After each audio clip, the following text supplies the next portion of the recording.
Salmos de número 137.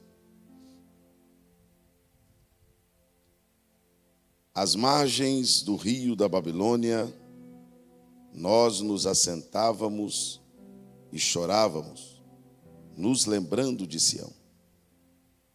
Nos salgueiros que lá havia, pendurávamos as nossas harpas, pois aquele que nos levou cativo, ou nos levaram cativo, nos pediam canções.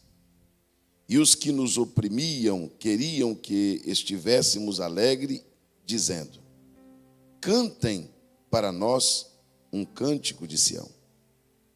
Mas como poderíamos entoar um cântico de Sião em uma terra estranha? Se eu me esquecer de ti, ó Jerusalém, que a minha mão direita se resseque, e que a minha língua fica colada no céu da minha boca. Se eu não me lembrar de ti, e se eu não proferir Jerusalém, a minha maior alegria.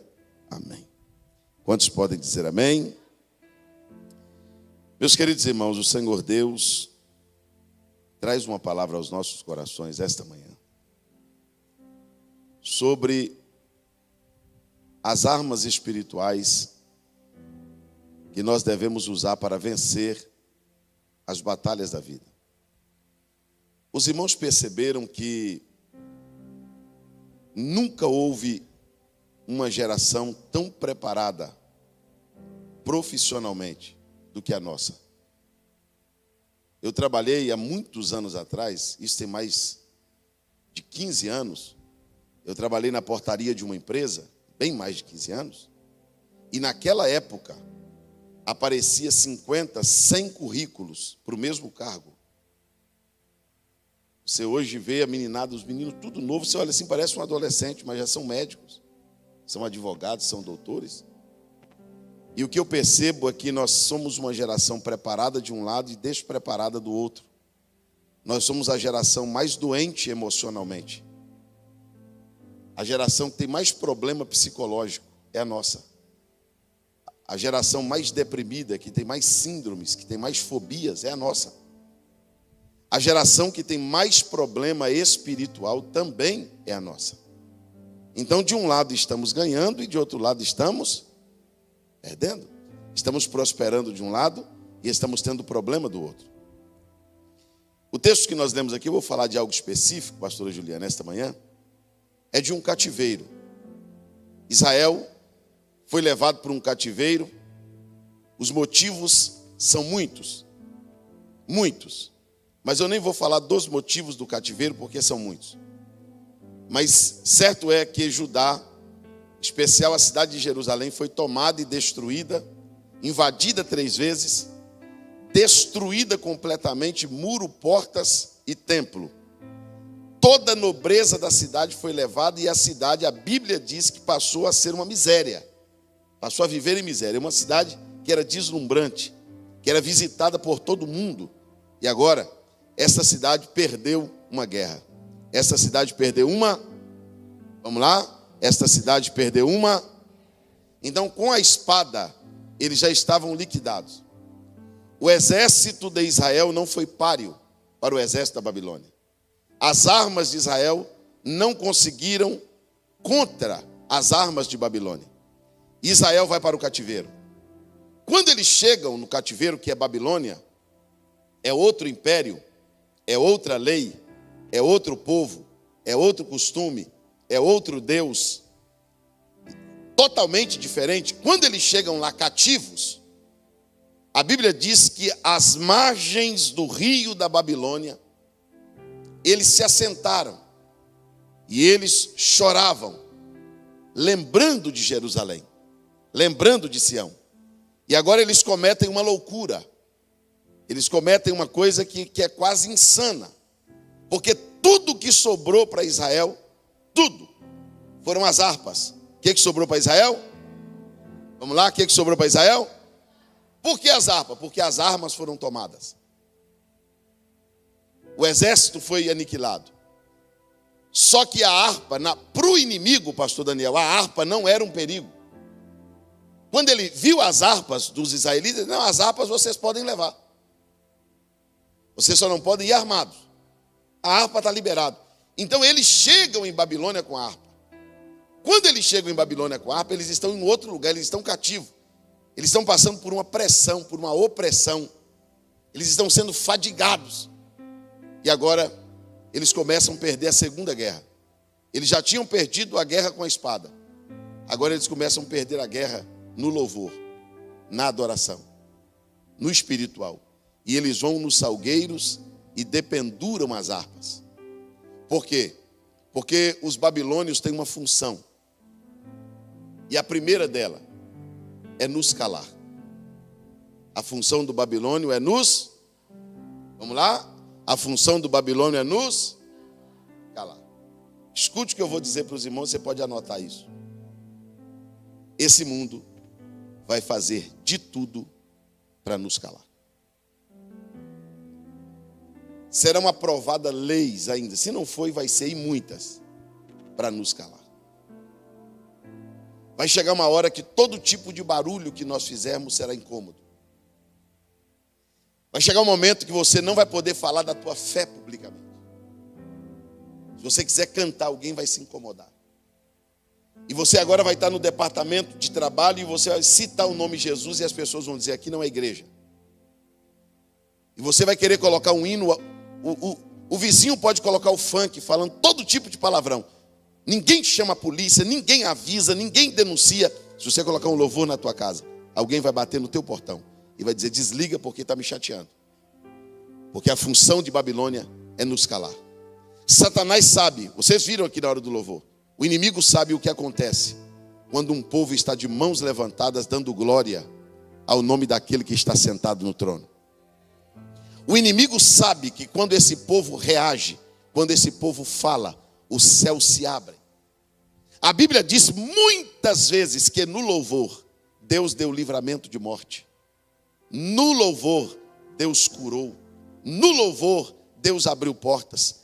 E nesta manhã o Senhor Deus está dizendo para mim e para você, ainda que esteja no cativeiro, ainda que esteja porta fechada, família com problema, ainda que você entrou aqui nesta manhã dizendo, pastor, eu estou abalado, eu estou sendo pressionado, eu estou sendo oprimido, ou talvez você entrou aqui até deprimido, com problema emocional, psicológico, financeiro, familiar, mas um conselho eu lhe dou, e eu quero que você me ajude dizendo para o teu irmão, não dependure a tua harpa. Não dependure a tua harpa. Se você pendurar a tua harpa na Babilônia, espada você já está sem. Você, lá no cativeiro não tem espada. No cativeiro a gente só vence com louvor, com oração e com armas espirituais. Eu quero que você levante comigo as suas mãos esta manhã, bem alto assim. Você acredita que no teu glorificar, você acredita que no tanger da tua harpa, você acredita que enquanto você glorifica a Deus, a enfermidade que está perseguindo a tua família vai embora pelo poder da adoração? Você acredita que enquanto você glorifica a Deus, a depressão que quer tomar o teu emocional e o teu psicológico, ela pode ir embora? Você acredita que quando você dedilha a tua harpa, Deus não te dá blasfêmia, Deus te dá salmos. Deus não te dá palavras de murmuração, Deus te dá palavras de louvor. Cuidado para não pendurar a tua harpa, você vai mudar a fala, você vai mudar o diálogo. Você vai ficar à margem de um rio assentado, chorando, lamentando a vida, sendo como todo e qualquer outro cativo. O crente enfrenta a prova diferente. Um minuto só para me explicar isso aqui. O crente enfrenta a prova diferente do mundo inteiro. Pastor, nós somos superiores? Não, somos diferentes. Tem algumas situações da vida que as pessoas, para se sair de uma angústia, ele vai para o álcool. O outro, para sair de uma raiva, de uma ira, de um problema emocional, ele vai para a droga. O outro vai além. O outro acha que deve tirar a vida. O outro acha que deve se matar. O outro acha que deve se vingar. O outro acha que deve bater. O outro acha que deve brigar. E quando você olha para um cristão, passando pela mesma coisa que o outro está passando, ele diz: essa não é minha arma. Não é assim que eu vou agir. Passei uma semana difícil, mas eu vou me levantar neste domingo de manhã. E eu vou usar minhas armas espirituais. Eu vou louvar aquele que resolve os meus problemas. Eu vou glorificar o nome daquele que na segunda-feira já pode ter deixado uma porta aberta para mim entrar. Eu vou louvar o nome daquele. Você agora sim, levanta as mãos. Eu fiz isso para não te cansar. Segure bem alto as mãos levantadas. Bem alto. O cativeiro pode durar mais. O cativeiro pode doer mais quando a harpa está pendurada. Eu vou te dar um conselho de Deus esta manhã. Ainda que você não esteja entendendo nada, não pare de glorificar a Deus. Não pare de servir a Deus. Pastor, mas eu não estou entendendo. Você não tem que entender. Porque se você entender tudo, não, você não é Deus. Você não é onipotente. Você não é onisciente. Você não é presciente. Você não vai conseguir entender tudo. Mas lá na Babilônia alguém vai te pressionar e vai te humilhar se você pendurar a tua harpa. E sabe como que eles vão nos humilhar? Cante agora. Canta aí uma canção de Sião. Fale agora do seu Deus. Cante um hino do céu. E aí nós vamos com a harpa dependurada dizer: como cantaremos, como exaltaremos, como bendiremos. Mas quando você está com a harpa na mão, você pergunta para o inimigo: é agora que você quer que eu canto? Porque o louvor está preparado. Levanta as mãos só quem está preparado para louvar. Levante as mãos ao céu só quem tem harpa nas mãos. Deus me trouxe esta manhã para te dizer que o lugar da harpa não é no salgueiro. O lugar da harpa é na mão do salmista.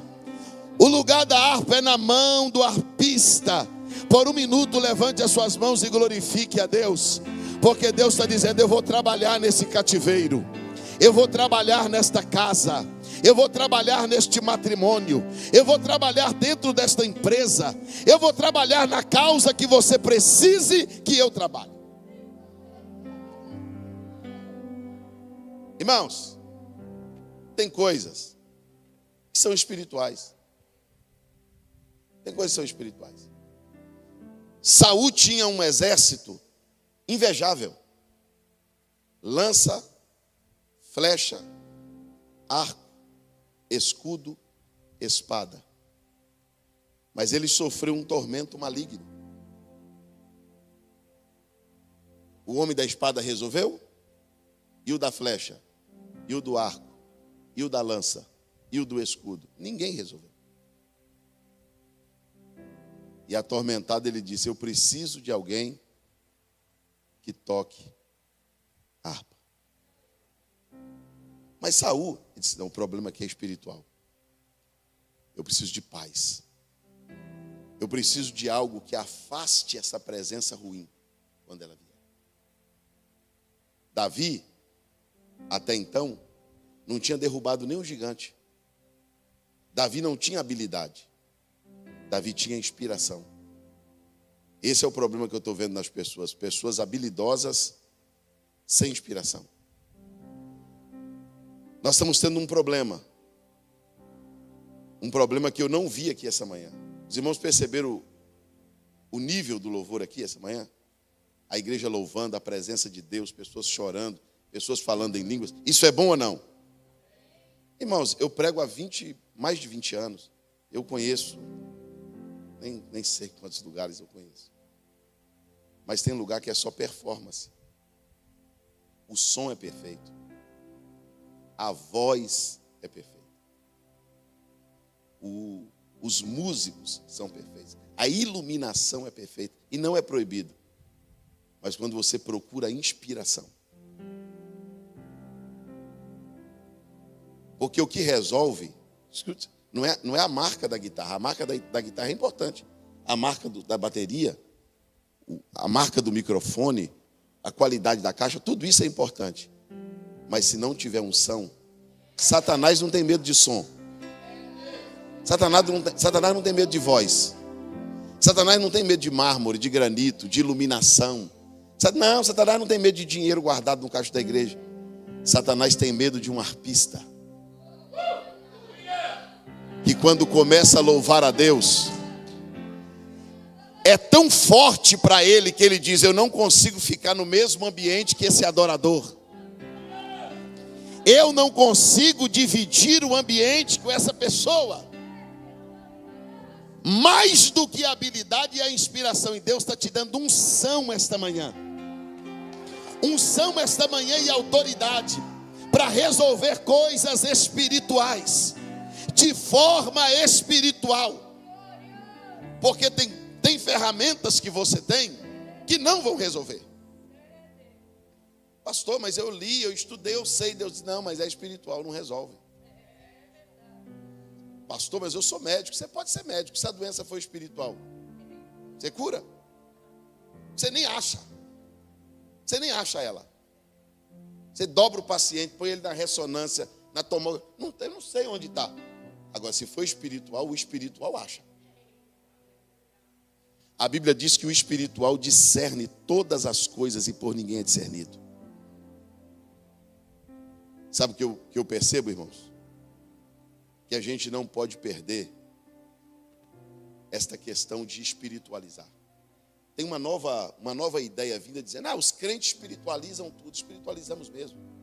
É por isso que nós oramos para viajar. Orar para viajar para quê? Eu tirei carta. Eu tirei carta, eu sei dirigir, mas eu não tenho a direção. Eu sei dirigir, eu conheço a placa, eu conheço a estrada, mas eu não sou Deus. Eu preciso de alguém que me guia. Eu preciso de alguém que me leve. Pastor, esse negócio de chegar no culto, levantar a mão, chorar, falar em língua, precisa disso não. Deus, o culto a Deus é um culto racional. Não, não é racional. Você é frio. Quer que eu prove que você é frio? Fique do mesmo jeito que você está aí quando o teu time estiver jogando. Porque você é racional.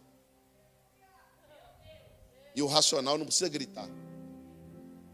O racional não precisa vibrar. Por isso que os tradicionais não gostam de mim. Eu tenho um problema com a igreja tradicional, porque eu represento a Convenção Geral das Assembleias de Deus no Brasil. E eu bato pesado nisso. Eu não vou nunca deixar de crer no que eu experimentei. Nunca. Eu fui pregar no Paraguai, um senhor me parou e disse assim: o senhor sabia que falar em línguas não existe mais? Eu perguntei para ele: o senhor fala? Ele disse: não. Eu disse: então como que o senhor pode dizer que não existe? Quem pode dizer que se existe é eu que falo. O senhor está falando de uma coisa que o senhor conhece na teoria, e eu estou falando de uma que eu conheço na prática. Vou falar qual é o problema do senhor. O senhor não tem nada contra as línguas estranhas. O problema é que o senhor não consegue crer. O senhor não consegue acreditar. O senhor materializa as coisas espirituais. O senhor quer trazer para o mundo físico o que é espiritual. E o sobrenatural e a unção não é natural. Pastor, como pode um rapazinho chegar a tocar uma harpa? É só uma música. Como pode alguém tocar uma harpa e um demônio sair? É claro que tem. É espiritual. Pastor, num louvor desta manhã, irmãos, você não tem noção o que aconteceu essa manhã enquanto a gente cantava. Deus anulou decretos do inimigo contra nós. Sepulturas fecharam, demônios fugiram, laços foram cortados. Nós fomos fortalecidos enquanto glorificávamos a Deus. E Deus te trouxe aqui esta manhã para te dizer que o combate espiritual se vence espiritualmente. Você já percebeu que tem causa na justiça que você pagou o melhor advogado e não resolveu? Você procurou o melhor médico e não foi curado? Você já percebeu que você foi lá, conversou com o vizinho, fez um boletim de ocorrência, ele não mudou? Você percebeu que tem causas na tua vida que toda ferramenta humana você já usou? Você usou tua inteligência, você usou suas conexões, você usou suas influências e não resolveu. O que é espiritual. E o que é espiritual tem que se resolver espiritualmente. Irmãos, o espírito do tormento, ele não veio sobre a vida de Saul, não. Ele tenta vir até hoje. Atormentar as famílias, atormentar o casal, atormentar as crianças, atormentar você no trabalho para você não ter paz no trabalho, atormentar você para você não ter paz dentro da tua própria casa, atormentar você para você não conseguir viver em paz com seus parentes, com seus amigos, com a sua família. Mas se a sua harpa não estiver no salgueiro, Deus vai te dar um salmo esta manhã. Deus está dizendo assim: quando você colocar em ação aquilo que eu te dei, o inimigo não vai resistir. Você acredita que o inimigo vai sair? Vou dar um exemplo. Cai uma pessoa com problemas espirituais. Eu vou dar dipirona para ela? Eu vou dar um Rivotril para ela? O problema dela é espiritual. Eu vou dar para ela um chá de maracujá? Eu vou dar para ela um chá de cidreira? Não. Eu vou repreender aquele espírito. Pastor, mas como pode? Se é um espírito, como te ouve? É espiritual. As pessoas que não têm fé não acreditam no que é espiritual. Por isso eles sofrem. Eles sofrem com o tormento. Eles sofrem com coisas que podiam ser resolvidas e não são. Coisas que poderiam estar sanadas e não estão. Porque tudo para ele é lógico. E eu vou falar aqui para os irmãos sem medo de errar. Não existe uma geração mais lógica do que a nossa. A nossa espiritualidade está decrescendo, irmãos. A nossa fé está diminuindo. Nós estamos crendo menos. Nós estamos acreditando menos. Nós estamos ficando mais robóticos. Sabe? Nós estamos ficando meio que mecânicos. Nós não podemos perder a nossa essência. Não, nós somos da fé. E a fé é a certeza de quê? Das coisas que se vê? Não, se vê não é fé. A fé já começa, a fé já é uma loucura para muitos. Como que eu vou crer no que eu não vejo? Eu só acredito no que eu vejo? Não, então não é fé. A fé é a certeza das coisas que não se vê, mas que se esperam. E nesta manhã, Jesus está dizendo que nós vamos vencer batalhas espirituais de forma espiritual. Quem acredita nisso? Você acredita que nesta manhã batalhas espirituais serão vencidas? Coisas que você já tentou com argumento, com palavras, você já usou todas as ferramentas que poderia usar e não resolveu. Deus está dizendo no toque da harpa do salmista: o espírito maligno vai se retirar.